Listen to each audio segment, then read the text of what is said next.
قال لك اسيدي واش بغيتيو تخرجوها من المدرسه وتزوجوها؟ طيب 350 ألف واحد كيغادروا المدرسه كل عام، ما بانوا لهمش، بانت لهم غير 5000 ولا 6000 ولا 7000 بنت بغات تستر راسها وبغات تزوج. وتيقولوا في نفس الوقت ما كاين مشكل الا الدراري مع بعضياتهم مارسوا العلاقات الجنسيه. واذا علاش خايفين؟ شنو كاين في الزواج من غير العلاقات الجنسيه بالاساس؟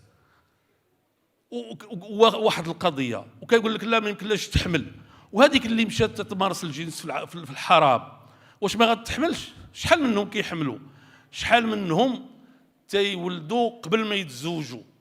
شوفوا القوانين اش كتقول. ولكن دابا لقاو الحل، قال لك حنا اذا عطيونا الحق ديال الاجهاض. يعني هاد الناس مجرمين قتاله باغيين يقتلوا، هادو مجرمين باغيين يقتلوا الأجنة في بطون أمهاتهم.